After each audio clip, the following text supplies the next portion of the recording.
পরিবারের সাথে, বন্ধুদের সাথে সময় কাটানো, আর মাঝে মাঝে ঠাকুর দেখতে যাওয়া। পুজো মানে নিজের মধ্যের শক্তিকে জাগরিত করা, নিজেদের মধ্যের অশুভকে নষ্ট করে শুভর প্রতিষ্ঠা করতে হয়।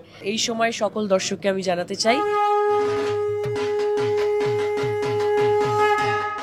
দুর্গাপুজো বাংলার সবচেয়ে প্রতীক্ষিত উৎসব, আর মাত্র বাকি কয়েক সপ্তাহ। এই উৎসবকে সামনে রেখে নিউ টাউন আকন্দ কেশরী সর্বজনীন দুর্গোৎসব কমিটি তাদের ৬৭তম বর্ষের উদযাপন আনুষ্ঠানিকভাবে করে ফেলল।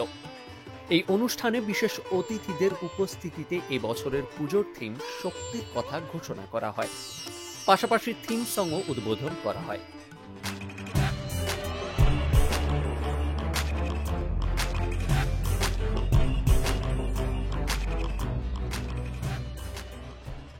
এবছর তাদের থিমের মাধ্যমে কমিটি বর্তমান ডিজিটাল যুগের আসক্তি নিয়ে সমাজের কাছে একটি বিশেষ বার্তা পৌঁছে দিতে চাইছে। এই থিমটি শুধুমাত্র মা দুর্গার অশুভ শক্তি বিনাশের তাৎপর্যকেই তুলে ধরে না, বরং ডিজিটাল আসক্তি থেকে মুক্তি পেয়ে আমাদের নিজেদের ভেতরের শক্তিকে জাগিয়ে তোলার আহ্বান জানায়। আপনারা জানেন আমাদের এবার থিমের নাম হচ্ছে শক্তি।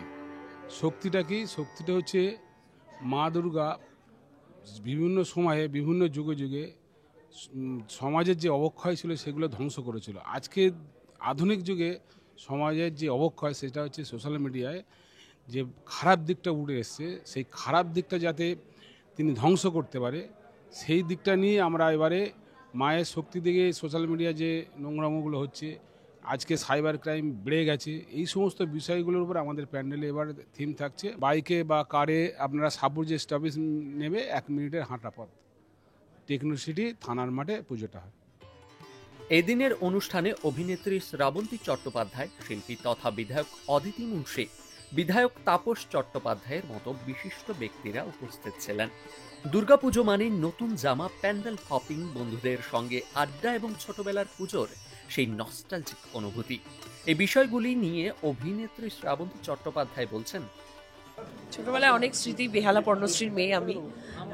প্রচুর পুজো আসা মানে ওই যে পুজো আসছে এই ব্যাপারটাই ভীষণ কি বলবো, সারাক্ষণ ব্যস্ত থাকতাম আর কি। পুজো আসছে, শপে পুজোর বাজার করতে যাব, আর তারপর পুজোয় কি কি কোন দিন, সপ্তমী, অষ্টমী, নবমী, দশমী, কি কি জামা কোন দিন কোন জামাটা পরবো।